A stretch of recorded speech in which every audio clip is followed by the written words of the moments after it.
तो पूष की रात, पूष की रात, पूष वो महीना है जब सबसे ज्यादा जाड़ा पड़ता है। ये दिसंबर का महीना जो हम लोग समझते हैं उसमें ये दिसंबर का महीना है। पूष की रात में एक किसान के साथ किस तरह से जो है दर्दनाक हादसा होता है।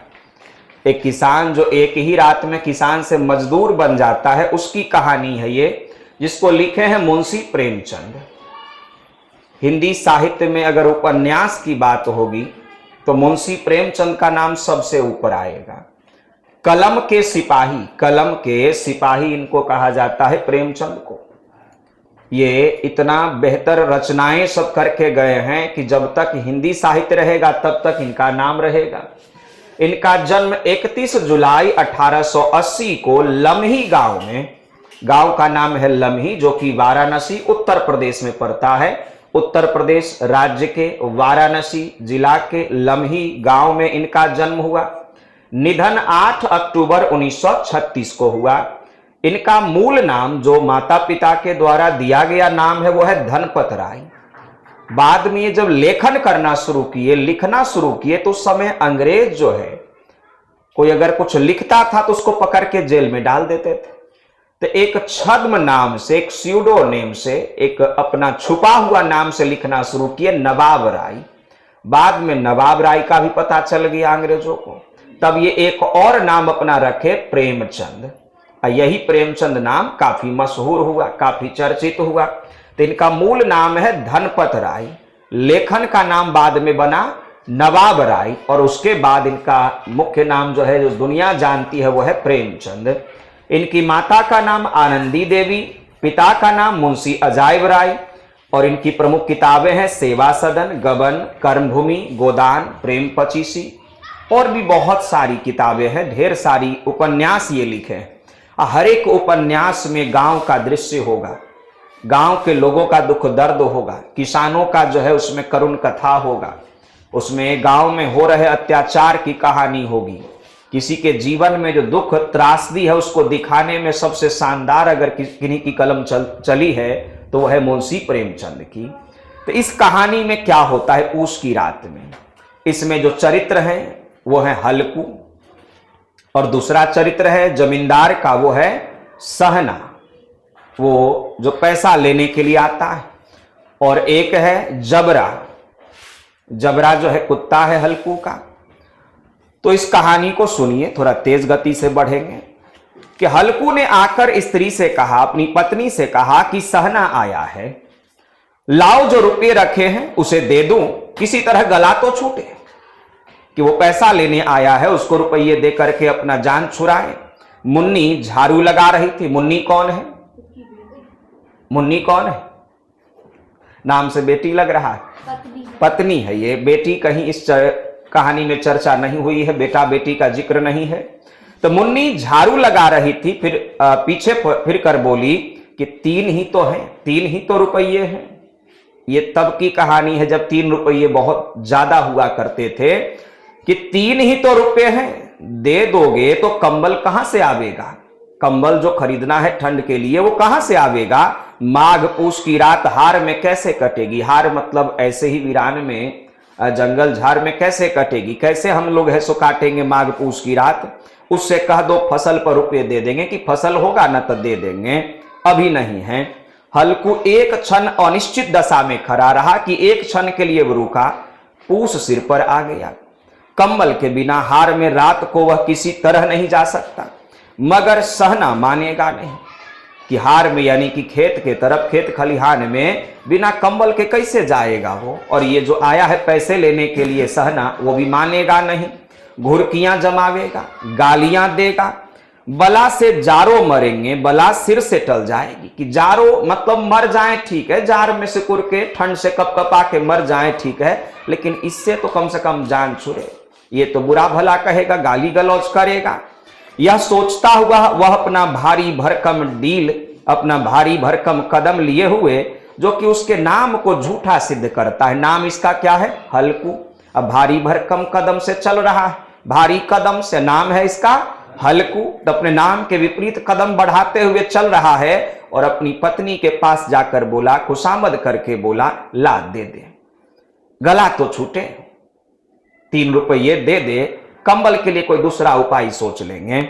मुन्नी उसके पास से दूर हट गई और आंखें तरेड़ते हुए बोली, कर चुके दूसरा उपाय, जरा सुनो कौन सा उपाय करोगे?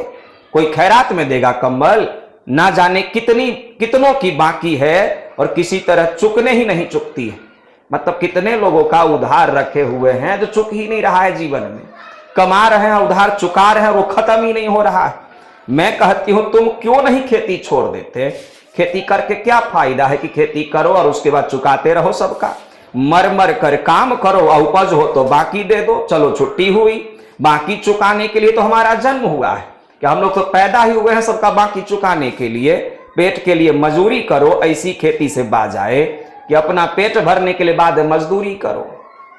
किसानी करके तो कुछ हो नहीं रहा है, जो उपज हो रहा है वो लेके चला जाता है जमींदार। मैं रुपये ना दूंगी।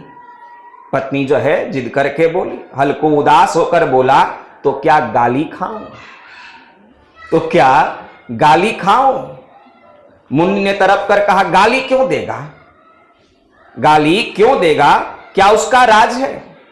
मगर यह कहने के साथ उसकी तनी हुई भौहें ढीली पड़ गई। हल्कू के उस वाक्य में जो कठोर सत्य था, वह मानो एक भीषण जंतु की भांति उसे घूर रहा था। वो भी समझ गई इस बात को कि सही कह रहा है हल्कू, पैसा नहीं देंगे तो गाली देगा, वो बेइज्जत करके जाएगा। उसने जाकर आले पर से रुपये निकाले, आला पर रखा हुआ ऊपर में पैसा लाया और हल्कू के हाथ में रख दिए।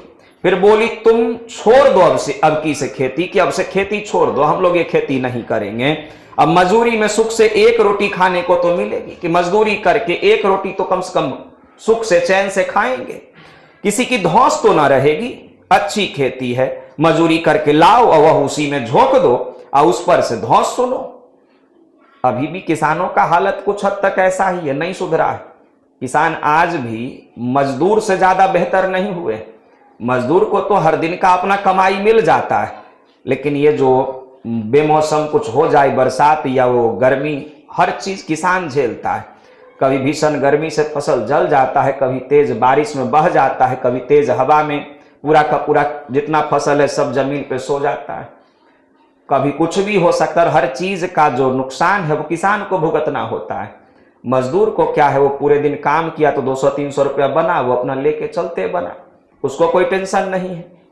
खेती अभी भी जुआ बना हुआ है, खेती में क्या होगा कोई ठीक नहीं है। तो हल्कू ने रुपये लिए और इस तरह बाहर चला, मानो अपना हृदय निकाल कर किसी को देने जा रहा, कि अपना जो है हृदय निकाल कर जैसे देने जा रहा, वो 3 रुपया लेकर के जा रहा। सोचिए 3 रुपया अभी के हिसाब से 3000 के बराबर होगा।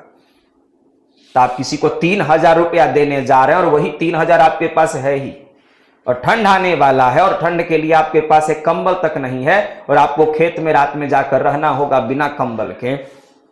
सोच के देखिए कैसा होगा उस समय हालत, कि उसने मजूरी से एक एक पैसा काट छपट कर 3 रुपये कंबल के लिए जमा किए थे, वह आज निकाले जा रहे थे। एक एक पग के साथ, एक एक डग के साथ, एक एक पैर के साथ उसका मस्तक अपनी दीनता के भार से दबा जा रहा था, अपनी गरीबी के भार से दबा जा रहा था।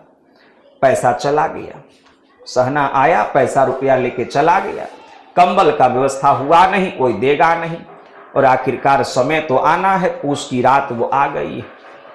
वो घनघोर अंधेरी कपकपाती ठंडी ठंडी हवाओं के साथ चलने वाली रात, पूस की रात का दृश्य है। अब पूस की अंधेरी रात, कल्पना करिए कि दिसंबर का महीना है, अंधेरी रात है और खेत में चारों तरफ से जो खुला हुआ मौसम है और उसमें एक मचान बना हुआ है और उस पे जो है आपको रात भर रहना होगा, सोना होगा अपने फसल को देखने के लिए कि कहीं कोई नीलगाय आकर के खा न जाए फसल को, कोई चोर न चुरा के ले जाए, कोई नुकसान न कर दे, और आप उसमें ठिठुर रहे, सिकुड़ रहे।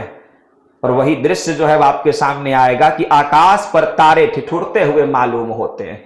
जब आप ठंड से ठिठुरते हैं ना तो आपको हर कोई ठिठुरता दिखेगा, तारा भी ठिठुर रहा है बेचारा, पेड़ के पत्ते भी ठिठुर रहे हैं, क्योंकि अपना हालत जो है वही सब तरफ दिख रहा है। हल्कू अपने खेत के किनारे ऊख के पत्तों की एक छतरी के नीचे, ऊख किसको कहते हैं, गन्ना, तो गन्ने का पत्ता का वो एक छप्पर बना करके छतरी के नीचे बांस के खटोले पर, खटोला मतलब मचान पर, अपनी पुरानी गाढ़ी की चादर ओढ़े कांप रहा था। एक पुराना सा चादर उसके पास था, उसको ओढ़ करके कांप रहा है ठंड से। खाट के नीचे उसका संगी कुत्ता जबरा पेट में मुंह डाले। जब आदमी को बहुत ज्यादा ठंडा लगता है तो मुंह को पेट में घुसा ले।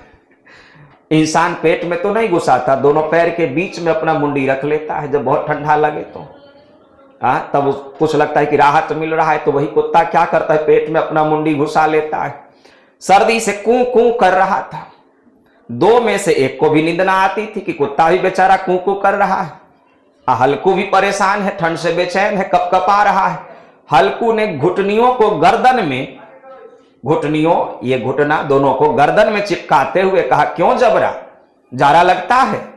कहता तो था घर में पुआल पर लेट रह, तो यहां क्या लेने आया था? अब खाओ ठंड, मैं क्या करूं?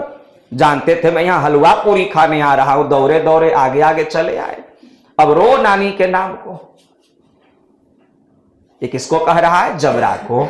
जबरा ने परे परे दुम हिलाई और अपनी कूकू को दीर्घ बनाता हुआ एक बार जम्हाई लेकर चुप हो गया। उसकी स्वान बुद्धि ने शायद तार लिया कि स्वामी को मेरी कूकू से नींद नहीं आ रही है, इसलिए वो कूकू करना बंद कर दिया।